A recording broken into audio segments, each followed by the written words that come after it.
In this video, I'm going to tell you about 10 tips from Magnus Carlsen so you can finally get stronger and break through your rating ceiling. But you'll only be able to understand this if you watch the video until the end. Every point is important. Let's go. First tip, analyze games. And not just your own games, but also the games of great players. You need to analyze your games in order to understand what mistakes were made. And it's best to play games with rapid time control, that is 10 minutes or more, and then actually go over these games and figure out what went wrong and where. Your coach can help you with this. Or you can use analysis on Lichess and Lichess.com to properly review your games. I've recorded a separate video about this. And you should analyze the games of great players to understand how strong players think. On the channel, you can also find analyses of games by great grandmasters and world champions where it's explained in detail what they were thinking, how they played, and why they made certain moves. The more you watch, the more you'll develop a sense for certain ideas and motifs, and you'll definitely be able to apply some of them in your own games. Second tip, be sure to take a break when you realize that today just isn't your day. It doesn't matter who you are, a beginner, an amateur, an experienced player, or a professional. Losing streaks happen to absolutely everyone, even Magnus. And it's very important at that moment to take a break. It's extremely difficult, but it's important to just close the website, close the chess.com or Lichess tab, and go take a break, switch to something else. I've personally had moments of such tilt when you just can't stop, you keep playing and end up losing about 100 to 150 rating points in one evening. Of course, later on when you're back to your normal state, you can easily win it all back, but on that day you really feel terrible. And it's better if you realize that after 3 or 4 games you haven't been able to do anything and are just making mistakes you normally wouldn't, to take a break. Take a break, switch to something else, and come back with a clear head another time. And third, when you're just starting out or if you're already an amateur, try different styles of play. Play attacking openings, try gambits with some sacrifices, or you can try more strategic positional opening. The main thing is not to get stuck on just one thing. And if something isn't working out in a particular opening, try playing something else. First of all, you'll develop more well-rounded skills and cover a wider range of positions, and you'll develop a deeper understanding of the game.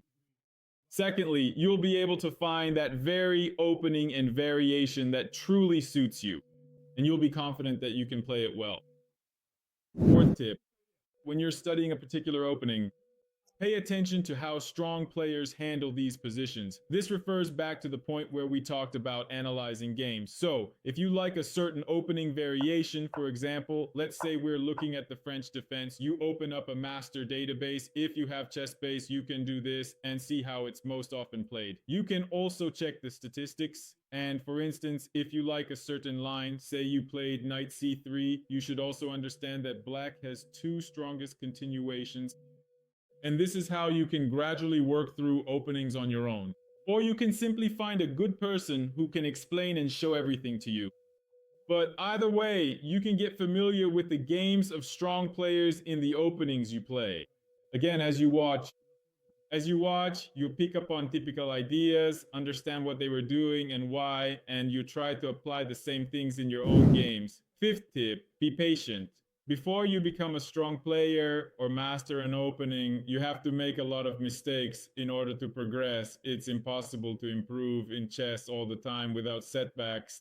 In chess, improvement is not linear but happens in leaps. You might improve and then stay at the same level for a long time or even decline. But if you look at the overall graph, that will just be a small section where you drop so that soon when you accumulate more knowledge and figure out your problems, you'll be able to make a sharp leap forward and become even stronger. So patience, patience, and hard work. And then everything will turn out well. That's my advice. Don't forget to also study the games of the great players of the past, not necessarily just those of the present. Why? Because chess was different in the past. And players didn't have the information that we have now. And by analyzing those games, you can see the typical mistakes that were made back then so you don't repeat them in your own game. For example, there's the game Morphy versus the Consultants, which I've shown you many times during my streams. e4, e5, nf3, d6, d4. Morphy is playing white, and here black develops the bishop to g4. It seems like a normal move, developing a piece. But all of this was done just to exchange for the knight and allow white to bring out the queen with tempo. After that, Morphy launches a fierce attack. And that's exactly what black failed to take into account. Knight f6, queen b3. Because black wasted time at the start of the game, white is now developing a very serious attack. Queen to e7, black is even ready to give up a pawn just to exchange queens afterwards. But Morphy plays knight to c3, c6. The bishop comes out to g5. And here black decides to chase the bishop to the b5 square. Because black is seriously behind in development. White decides to deliver a crushing blow. Knight to b5, captured on b5, bishop to b5. Knight to d7, long castling. All the white pieces are active. All are attacking. Rook to d8. Rook to d7. Another crushing blow. Now all of white's pieces are working. All are on the attack. Black's last attempt is to exchange queens. And now we take the rook. Knight to d7. Pass. Pause the video and be sure to try to guess what Morphy wanted to do here, what he did, but I'm showing queen to b8. Sacrifice the rook in order to deliver mate later. Or as the 7th tip, please enjoy chess. Do it with real pleasure. Do what you truly like. If you do everything by force and realize you don't want to do it at all, or if you play openings that were just imposed on you and you don't genuinely enjoy them, you won't try to change anything, then of course your results will be much harder to achieve. The most important thing in our game, in chess, is to truly enjoy it, to find genuine satisfaction and happiness in playing, and to always remember the joy that the game can bring. Everything else follows from that. So this is very important. 8th tip, puzzles, puzzles, and more puzzles. Please solve more puzzles. You only have information. You can do this on chess.com or Lichess. You can get familiar with all tactical motifs on the Step Chess website. I've talked about all this. I've told you more than once. You need to solve tactics to, first of all, keep your mind sharp and also to get familiar with a wide range of tactical motifs that you can use in your games so that later you can recognize a familiar pattern. 9th tip, drink more. Maintain your physical fitness and get enough sleep. Because chess is a sport. It's impossible to play well here if you don't get enough sleep.